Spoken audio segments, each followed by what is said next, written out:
Hello my fiery friends, the Infernoman here with our latest video to show you. Actually, you know what? Screw this. We're going to try a different format this time around. Okay, you know what? Let's try this. Let's just jump right into the match. So, let's look at our hand real quick. Alright, Clever Luminancer, Luminado Virtuoso, Quick in the Door, 10th District Legionnaire. Alright, I like this hand. Cool, let's go ahead and get this started. Okay, so, I think our game plan first should be to get out the planes. And let's see, Clever Luminancer, put that down. And that's it for now. Pass the turn. Hopefully, we can do a one-shot against our opponent here. And if not, we can always try to see if we can build up to it. Alright, so pathway down.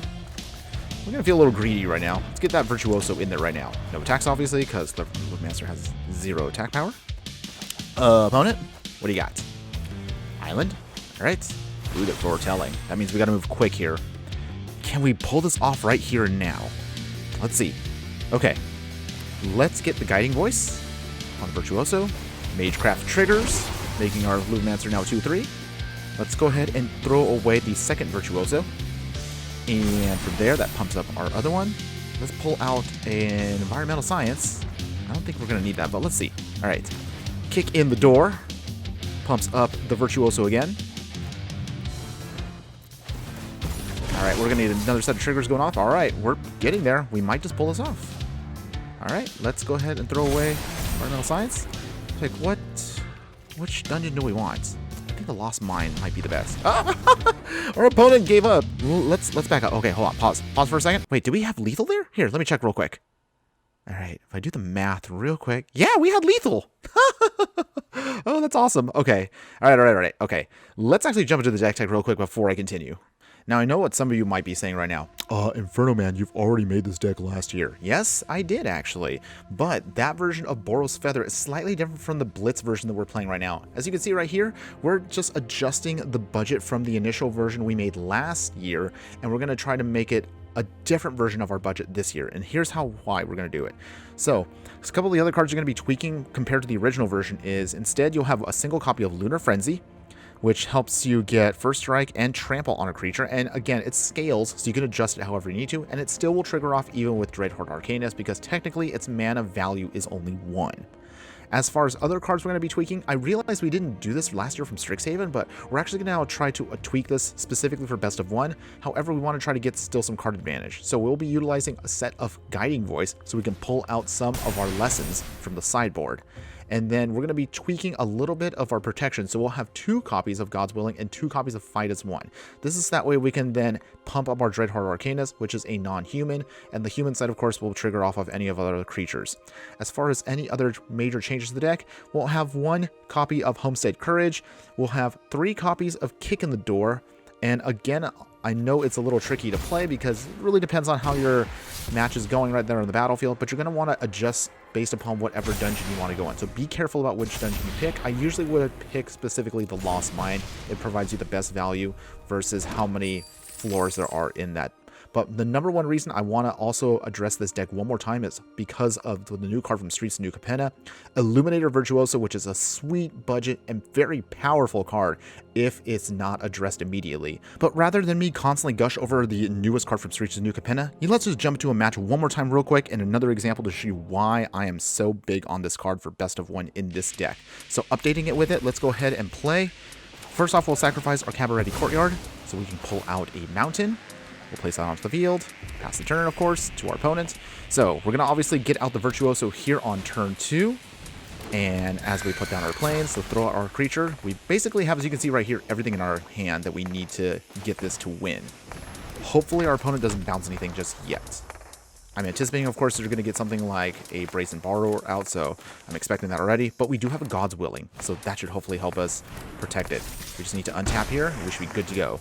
Our opponent, of course, plays their Curious Obsession. Not a surprise there. Second Siren Storm Tamer, just a block. Okay, so how do we do this? Okay, so instead, let's go ahead. We're going to play Kick in the Door to get this going. All right, and then we're going to throw away our second Virtuoso. We only need 1. All right, we're going to go off here. So Lost Mine to scry and set up our next draw, Divine Strike. Well, let's put that to the bottom for now. We need lands. I want to make sure we can go off here. All right, Guiding Voice. We can then discard. All right, what do we throw away now? Let's go ahead and we're going to throw away Okay, we're going to throw away our Show of Confidence because unfortunately we're probably not going to get there with that. We need a lot more mana for that. Environmental Science. Go attacking. Do they block? Yes, they do. Not a surprise.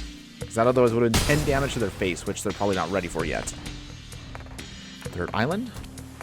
And then our opponent goes swinging.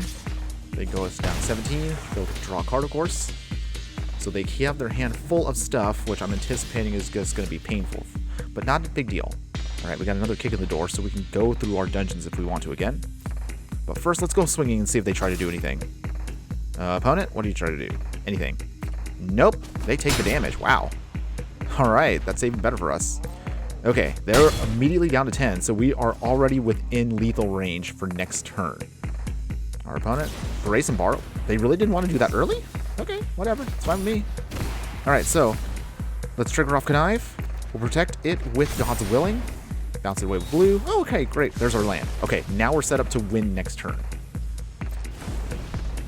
Alright, and we now protect our Virtuoso, so we could easily get the win here. If our opponent goes swinging, of course. Do they counterspell it? Limited Virtuoso triggers again Connive because we're about to blow it up with Reckless Rage. The Storm Tamer. I'm going to throw away our Environmental Science. We don't need it anymore. It was basically just a free card for us, which is so sweet. Do they counter here? If they do, that's actually an R2 advantage. Okay, Lucas Dispersal. That's acceptable.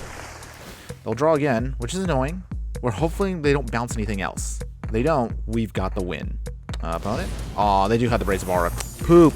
That's fine. That's fine. Not a big deal, guys. Here's why. We'll put down our Pathway. And as you saw right here, this is why I'm playing Kick in the Door. So we get to put another counter on it. Connive. Throw away one of our creatures. And then that triggers off. And then let's create a treasure token. So this actually gives us now an extra mana that we need. And now we have enough to clean out this game. So Guiding Voice. Use the treasure. There's nothing they can do now. Oh yeah. Throw away one of our creatures because we are basically now right in range. Doesn't matter what we get at this point. We go swinging. We do bam. 2 massive swings from our Virtuoso, even after getting bounced, and we still got the win. I'm going to say it one more time, I love this card. This card not only is great for a budget version of this deck, but also it's extremely powerful when played correctly. Of course, as we pull out right now, again, the deck overall, there is a way to play this in best of 3, but honestly, this deck is optimized for best of 1 the way we designed it. The biggest weakness to this deck, of course, is if you do play it in best of 3, your opponent is going to easily figure out your game plan, and if they have enough removal, you will probably get destroyed.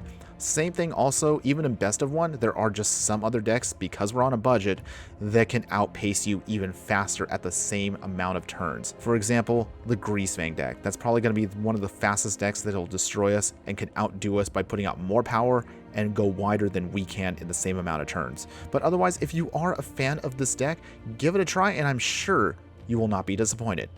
Hey, are you still there? Good.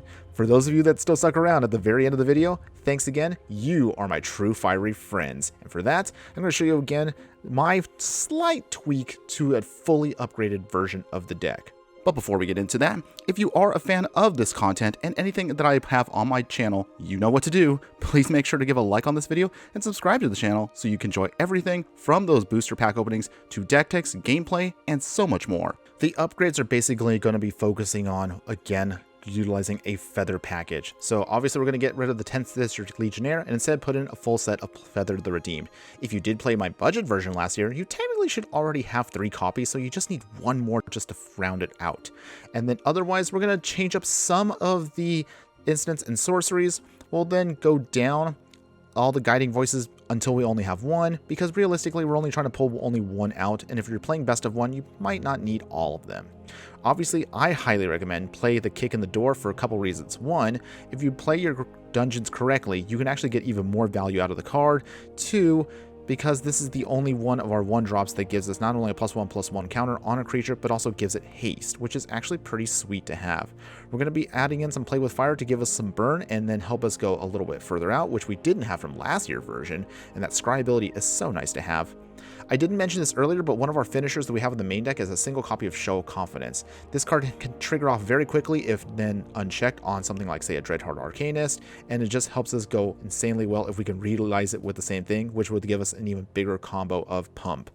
Otherwise, we'll then go over really quick our land base. Not much really, just get a bunch of the dual lands. Not really anything special there. But as far as other specialty lands, Ahsoka's Zen Crucible Defiance, and of course the Jano Seed of the Empire are going to be something I highly recommend, and a single copy of Den of the Bugbear, so in case of everything gets blown up, which is the biggest weakness to this deck, at least with the Den of the Bugbear, you can somewhat hopefully go wide and at least try to close out the game when you're about to finish off your opponent.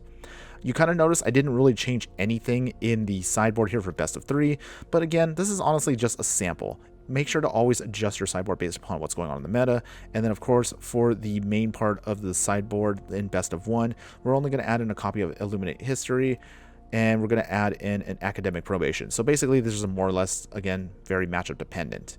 But either way, you shouldn't rely too much on this because you're only going to be now utilizing one copy of Guiding Voice in the main deck. But otherwise, that's all I have for you in terms of this deck. So what do you think? Should I continually try to upgrade old versions of decks that we may have covered in the past? Are you interested in maybe seeing more of me do budget versions of maybe tier 1 meta decks? Or do you just want to see me constantly do more spicy brews? I have a lot of ideas. I just wish I had more time to do it all. But I'm going to keep trying to push out more and more content for you as much as I can when I can. But aside from that, thanks again for watching, everyone. And just remember that no matter what you do play in the game of life, always be sure to burn bright. Later.